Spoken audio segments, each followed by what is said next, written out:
Hello, lovely people. Today's topic is gonna be two-seat tune.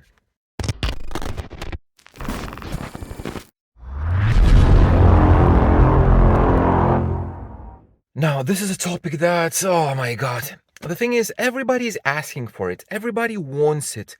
And me personally, I just don't get it. I don't understand. Why? Why do you need that? And why would you want that? Now, yes, I understand that some people drive like with somebody. They want to enjoy the music as a family or whatever. I don't have that. I am commuting with a few people to work. However, they are far from being audiophiles. They don't care about music at all. And the only thing for them is that something is playing from somewhere. So the question is, why should I compromise my listening experience in order for others to hear something better, even if they have no idea how things should sound? This is my perception. So before we start discussing all of this, I would like to point you to Andy Wemeyer's page on Facebook about Audio Frog stuff. Go to that page and dig up some topics that he was talking about, because he is the person that would tell you everything about a two-seat tune. His car is tuned for like 2 seats. He did a lot of research into it and he knows his stuff. So if you want to read about this, basically read what Andy is writing in his post. Now, in this video, I'm gonna try explain to you why two-seat tune not always works, and if it works, why it is a compromise. So we covered one thing in previous videos when we were talking about the front sub, when we were talking about the rear fill, that we humans perceive the direction of sound based on time and on level. So when we time align the speakers, like on this side, if I'm going to delay that speaker, I will perceive that this sound and that sound, they're coming at me at the same time, and I will have a center image in between the speakers right over there. Now, if I have that time alignment set up for my seat, for my listening position, if I'm gonna shift to the passenger side over there, that's gonna be the opposite, because that speaker is gonna be delayed and all you're gonna hear is that speaker. Now, if we're talking about the level, it's exactly the same. When I'm sitting here, I have to reduce the level of this side in order for it not to pull the image to this, because I want the center to be there. If this side is going to be slightly louder, my center is going to be pulled to the side towards like the steering wheel. So I need to reduce this side while keeping that side a bit hot. Now, if we have the same situation and I'm going to go to the passenger side, all I'm gonna hear is that speaker and I'm not gonna hear any of this. So typical one-seat tune does not work for both seats. And probably you notice that it would be impossible by using these techniques to have good sound from both passenger and the driver's seat, because it's physically impossible. Now, in acoustics, we can cheat a little bit. By cheating, we're putting a center channel right over there. So I have a location for a center speaker. I don't use it. A lot of cars have it from factory and a lot of people utilize it for aftermarket. So you have premium audio systems that incorporate center channel with some processing. And what the center channel does, basically, it gives you kind of an anchor to anchor your center image. So even if my time alignment is not perfect, let's say I don't have any time alignment, because another thing is people say you have to time align to the middle of the car right there, but then you're compromising both left and right. So it's the same like as if not using any time alignment. And if I'm not using time alignment and I'm sitting here, the center is going to be pulled to the side because both of these speakers are not coming to me at the same time.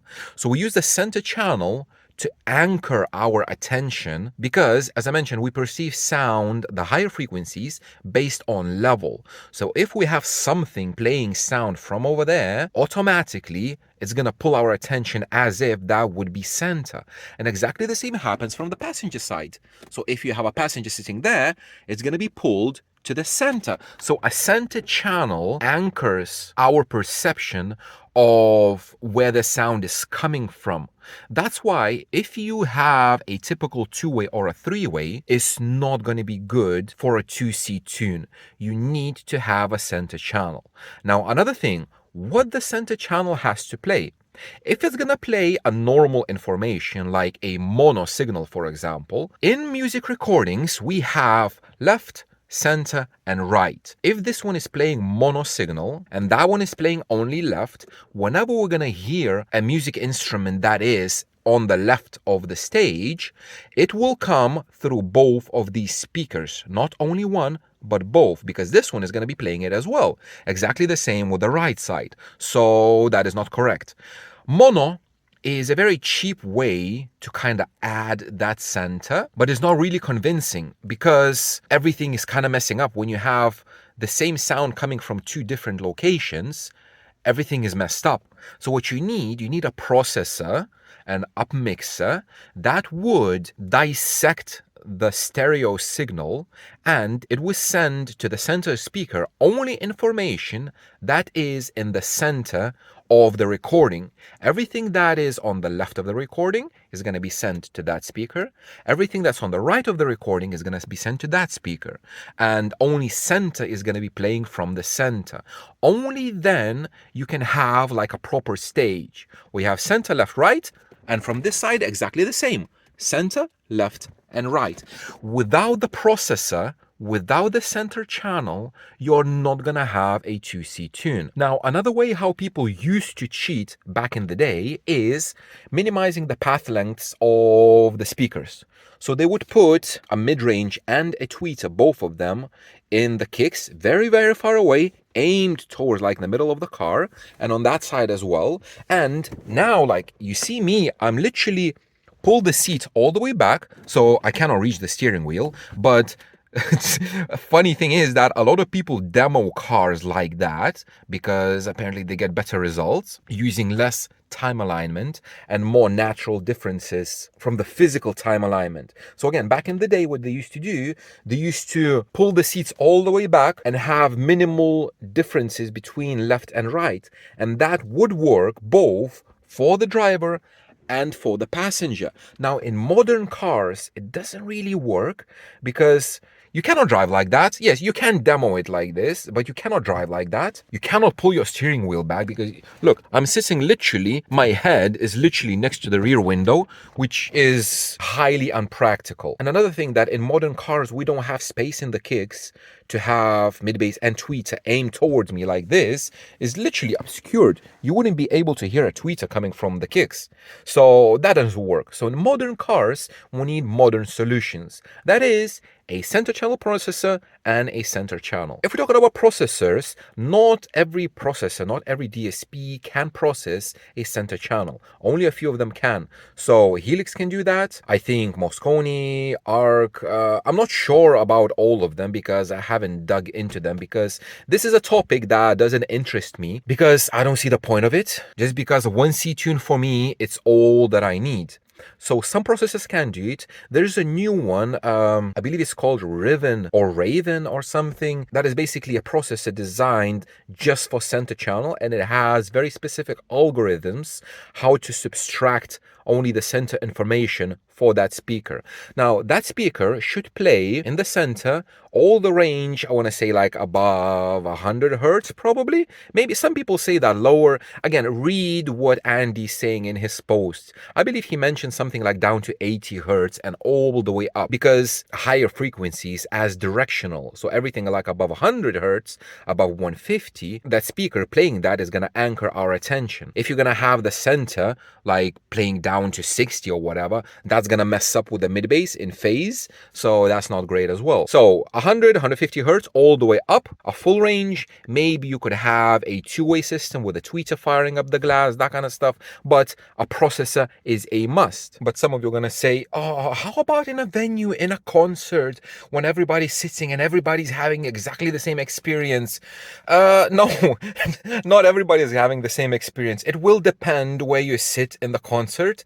Like if you're very close to the stage, the person that sits on the very left and on the very right on the stage are going to hear different things from a person that's sitting right in the middle. And another thing is the distance, exactly the same like with the speakers and the kicks.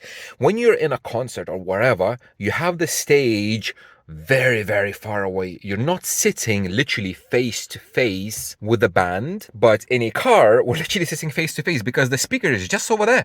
So the sound source is there. In a real world, wherever, concert or whatever, you will never sit so close to anything. So the distance is much, much further. And that's why different seats are not going to have that big of a difference as you have in a car. It's exactly the same situation in a home theater where you want to have all the participants, the people that are watching a movie, to have the same sound. If you go to a theater, IMAX or whatever, again, it's not the same for every seat unless you have a very sophisticated, like in my town, we have an IMAX that is like, I don't know, like probably like 20 meters, 25 meters across or whatever. It's a massive screen. But there you have like, I don't know, 100 speakers that are literally aimed towards strategic parts. And this is what people do in PA. When you have concerts, they strategically aim speakers so that the whole crowd will be covered. And we don't have that in a car. We just have a few different speakers. That's why the center channel is a must. If you would have a speakers like all over the place, where some people actually do, but then you need processing, you need Atmos, you need a process that can process a 2-channel stereo into more. But in general, a car and a venue is very, very far from each other, and it's not the same experience. So this is just a more of a theory, and what I'm gonna ask you, please stop asking me about the two-way tune, because it's not gonna work. I guess it depends on the person that you are. As I mentioned, I literally do not care how a passenger sitting there perceives my sound, because my system is my investment in time, in money, and I am super selfish that I want everything just for me. If I want my passenger to perceive a good sound with a soundstage and everything, I will make a tune for the passenger seat. A 1-seat tune, exactly the same as I do for myself. I would sit in the driver's seat with a microphone. I'm going to time a line. I'm going to phase a line. I'm going to EQ everything for the passenger. And I will have a separate preset just for the passenger. I can do exactly the same for the rear if I want, but for all of us to hear the same sound, it's impossible. And my take on this is that I would rather have perfect stage for myself and really bad for the passenger, rather than for everyone to have a bad stage and bad sound. It might be selfish. Well, to be honest, it is selfish, but I really don't care. So that's it. 2C tune, center channel processor. Thank you very much for watching, guys, and I will see you in the next one.